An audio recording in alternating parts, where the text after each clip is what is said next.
Pequeno vídeo nesta manhã.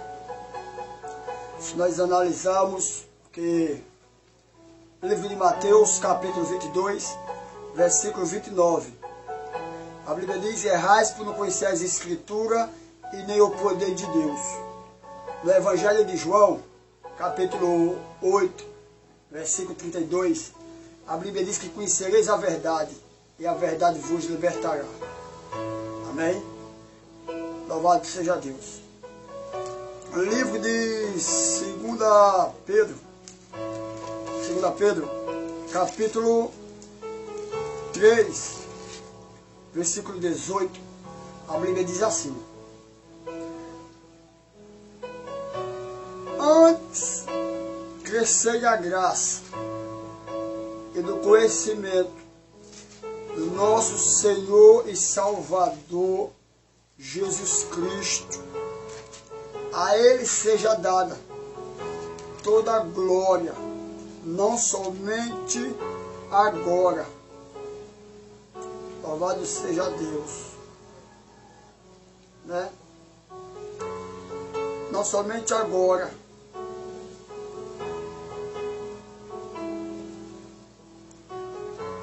Amém.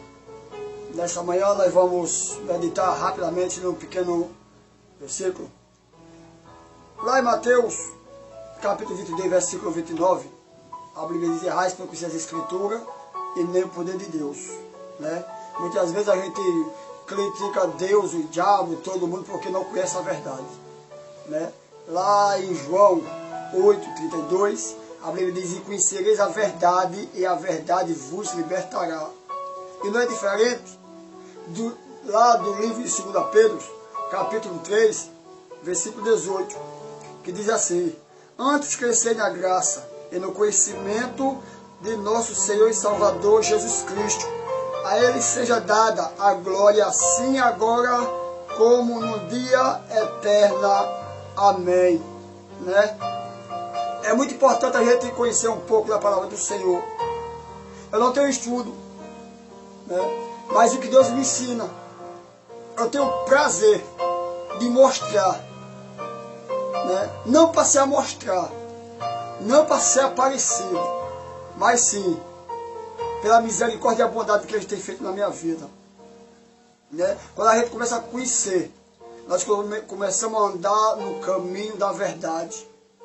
Muitas vezes nós, como cristãos, mentia, mas não mente mais através do conhecimento, né? Se nós analisamos, você vê que o apóstolo Paulo, ele tanto tem a graça como o conhecimento. Paulo, a Bíblia diz que até o avental de Paulo curava. Isso era o que era a graça, era a unção, era o poder de Deus, era a fé, porque a fé é o firmamento de todas as coisas. Louvado seja Deus. E Paulo, ele também tinha conhecimento, porque Paulo escreveu livro de 1 Coríntios, Paulo escreveu livro de 2 Coríntios, Paulo escreveu livro de Romanos, Paulo escreveu livros de Atos, Paulo escreveu livro de Efésios, louvado seja Deus, e etc. Né? E às vezes, meu irmão, não desfazendo dos demais, quando eu vou evangelizar, eu sempre utilizo esse livro, né? O evangelho é muito bom, nós ficar ciente, né? Porque nós não podemos ocupar a pessoa que está sendo evangelizada por assento, não pode ocupar por água, ou seja, ou até aceitar cafezinho, não. Porque daí vai ter a atenção do que você vai pregar, né?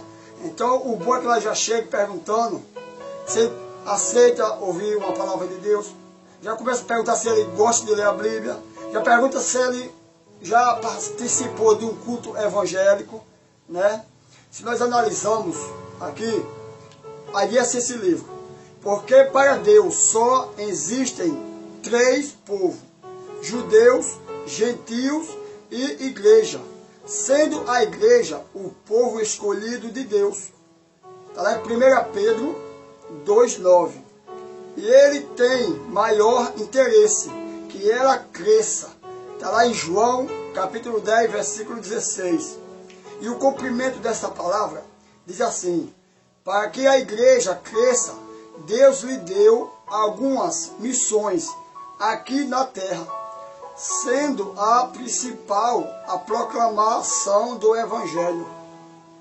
Está lá em Mateus 28, 18 e 19, que é a forma de alcançar vida transformada para fazer parte da igreja, né?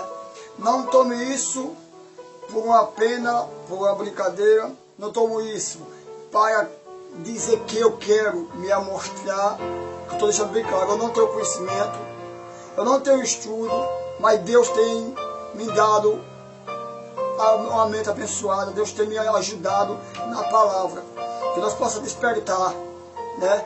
Porque enquanto nós estamos aceitados nos domingos, nos sábados, a alma está sendo escravizada na garra de Satanás. A realidade é essa. Porque a capa do alcoolicismo, a capa que dá cansaço, a capa da coragem, acabou, está cansado.